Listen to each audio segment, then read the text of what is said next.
क्या आपको पता है कि यीशु ने आपके अपराधों को खत्म कर दिया है, आपके गुनाहों को खत्म कर दिया है। यीशु कहते हैं कि मैंने तेरे अपराधों को काली घटा के समान, मतलब एक धुएं के समान, जो बर्फ जो एक भाप होती है उसके जैसा यीशु ने खत्म कर दिया है। यीशु कहते हैं तुम मेरे पास आओ, मैं तुम्हारे अधर्मों को क्षमा करने की सामर्थ्य रखता हूं तुम्हारे। लेकिन यीशु ने ऑलरेडी क्रूस पर हमारे गुनाहों को, पापों को खत्म कर दिया है। अब अपराधों में हमें जीने की जरूरत नहीं है, ओनली यीशु मसीह पर विश्वास करने की जरूरत है। जब आप यीशु मसीह पर विश्वास करते हैं तो आपके गुनाह, आपके पाप नहीं रह जाते हैं। चलिए आइए हम बाइबल में पढ़ते हैं। यशायाह 44:22 में यहाँ पर लिखा, मैंने तेरे अपराधों को काली घटा के समान और तेरे पापों को बादल के समान मिटा दिया है। मेरी ओर फिर लौट आ, क्योंकि मैंने तुझे छुड़ा लिया है। देखो यहाँ पर परमेश्वर का वचन कहता है कि मैंने तेरे अपराधों को काली घटा के समान, मतलब काली घटा के समान मतलब क्या कर दिया है, तेरे अपराधों को खत्म कर दिया है। अब देखो यहाँ पर क्या लिखा, तेरे अपराधों को बादल के समान, जो मतलब यहाँ पर दर्शाया गया है, इसका मतलब होता है कि एक धुआं होता है ना, उस धुआं जब एक उड़ करके जाता है तो खत्म हो जाता है, उसको पता नहीं लगता वो कहाँ गया, क्या चीज है क्या नहीं है।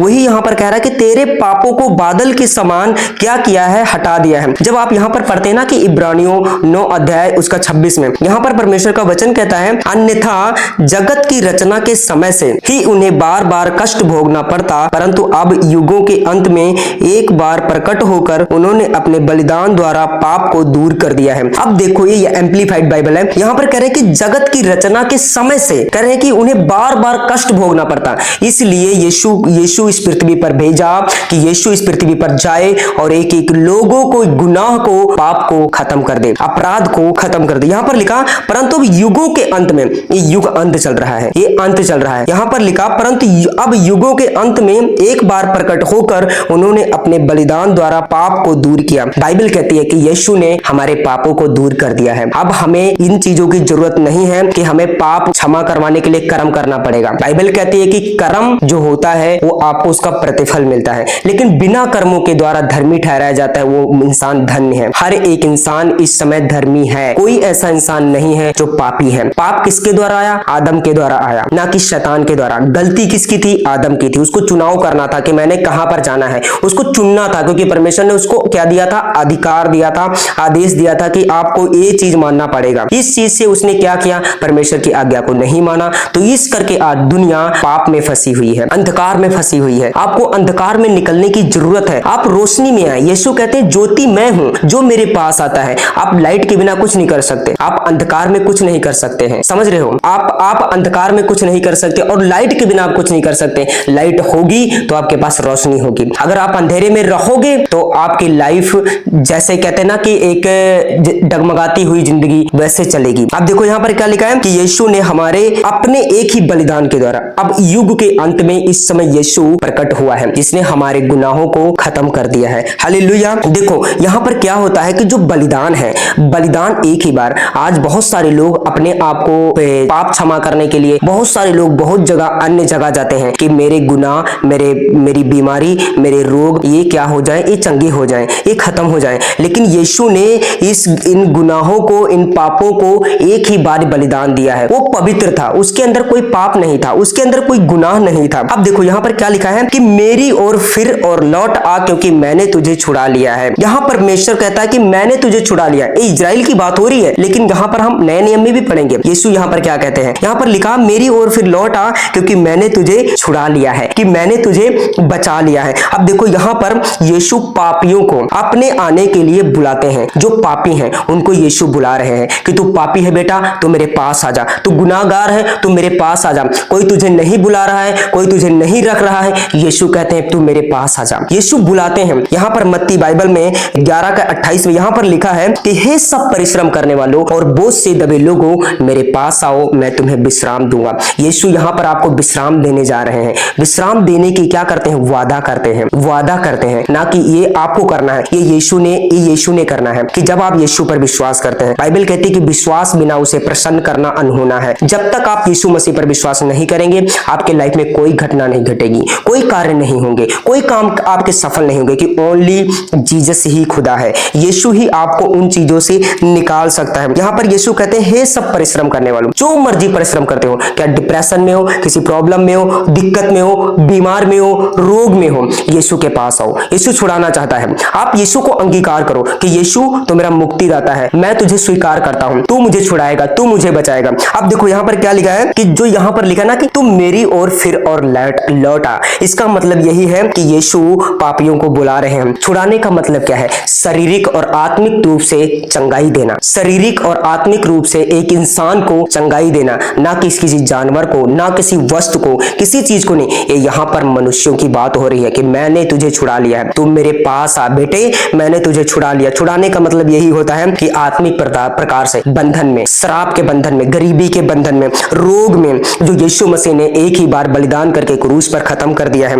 यहाँ पर यीशु अंतिम उद्धार यही है, यीशु मसीह का यही अंतिम उद्धार है। और स्वर्ग जाने का रास्ता केवल ओनली यीशु मसीह। बहुत सारे लोग कहते हैं कि यार स्वर्ग नरक है नहीं, यही इस पृथ्वी पर है, लेकिन नहीं दोस्तों, कैसे नहीं है? कैसे आप कह सकते हो नहीं है? अगर एक इंसान के अंदर आत्मा नहीं होती, अगर प्राण ही होता, तो मैं मान लेता इस चीज को कि ये मुक्ति नहीं है, छुटकारा नहीं है, कोई चीज नहीं है। लेकिन हमारे अंदर क्या है? हमारे अंदर क्या है? हमारे अंदर आत्मा है, क्योंकि परमेश्वर ने अपनी आत्मा के द्वारा अपने मुंह से हमारे अंदर फूंका है और हमारे अंदर प्राण आत्मा हमारे अंदर आया है। और देह प्राण आत्मा के द्वारा एक शरीर बनता है जिससे हम जीवित रहते हैं, इस पृथ्वी पर चलते हैं। देखो जब हम पढ़ते हैं ना कि यहाँ पर एक छुटकारा होता है, छुटकारा रोग से, बीमारी से, रोग से, किसी प्रकार का भी छुटकारा हो सकता है। अगर आप चाहते हैं कि मैं छुटकारा पाना चाहता हूं, अपने धन दौलत रुपए पैसे से आप छुटकारा नहीं ले सकते हो। मैं मानता हूं आप बीमार हो जाओगे, एक टैबलेट लेकर के ठीक हो जाओगे, फिर उसके बाद में डॉक्टर कहता है कि ये आपको लगातार चलेगी। ना आपको सोना चांदी से, किसी रुपए से आपको ये मुक्ति और उद्धार दे सकता है। ओनली आपको यीशु ही आपको छुटकारा दे सकता है। यहाँ पर हम बाइबल में पढ़ते हैं 1 पतरस 1 अध्याय उसका 18 और 19 में लिखा है, क्योंकि तुम जानते हो कि तुम्हारा निकम्मा चाल चलन जो पूर्वजों से चला आता है,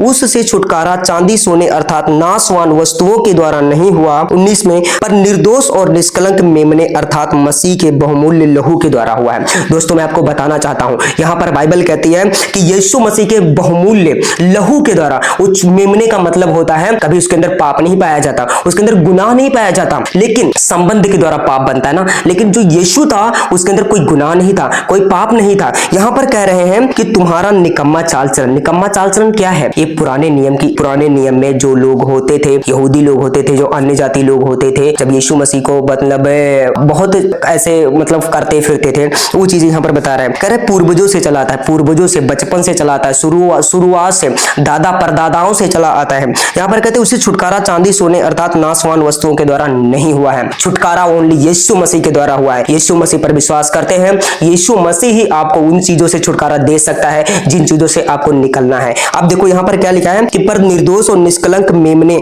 अर्थात मसीह के बहुमूल्य लहू के द्वारा हुआ है। हालेलुया।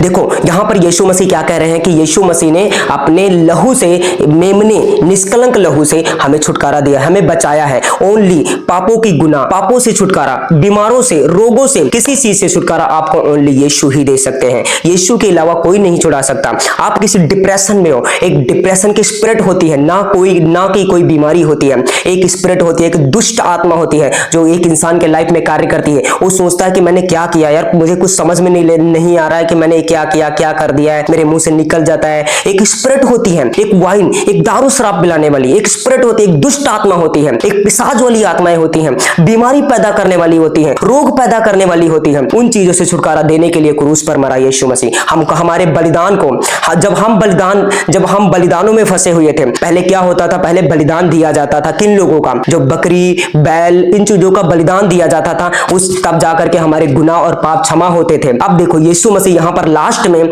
क्रूस पर कुर्बान हो गया, खत्म हो गया है। अब क्या हुआ? उसके बाद में जी उठा। जी उठने के बाद में, उसके बाद में हमको छुड़ा लिया है, हमको बचा लिया है। अगर यीशु जी ना उठता तो हम गुनाहों में, पापों में, बीमारियों में फंसे हुए होते। आप बहुत सारे लोगों की टेस्टिमनी सुन सकते हो, देख सकते हो, परख सकते हो, क्या यीशु सच्चा है, क्या यीशु गलत है। आप यीशु को पुकारे, प्रभु अगर तू सच्चा है तो मुझे जवाब दे, अगर तू सच्चा है मुझे डाउट है। आप बोलो कि प्रभु मुझे डाउट है, अगर मेरे अंदर विश्वास पैदा करो, प्रभु से बोलो, कुछ भी बोलो आप। यीशु आपको छुड़ाने छुड़ाने की सामर्थ्य रखता है। मैं आपको बताना चाहता हूं, ये आपके लिए गुड न्यूज है, क्योंकि यीशु आपको बताना चाहता है और बुला रहा है कि हे परिश्रम करने वालों, बोझ से दबे लोगों, मेरे पास आओ। तुम्हें विश्राम चाहिए, तुम्हें विश्राम चाहिए, मैं तुम्हें दूंगा। तुम्हें शांति चाहिए, मैं तुम्हें दूंगा। तुम्हें छुटकारा चाहिए, मैं तुम्हें दूंगा। ओनली यीशु ही आपको छुटकारा दे सकता है। और मैं विश्वास करता हूं कि आप सब लोग ब्लेस्ड हैं। अगर आप लोगों ने मेरा चैनल को सब्सक्राइब नहीं किया है तो प्लीज मेरा चैनल सब्सक्राइब करें और आगे भी शेयर करें, ताकि आने वाले समय में मैं आप लोगों को बहुत डीपली स्टडी दे सकूंगा। यीशु मसीह के नाम से आमीन।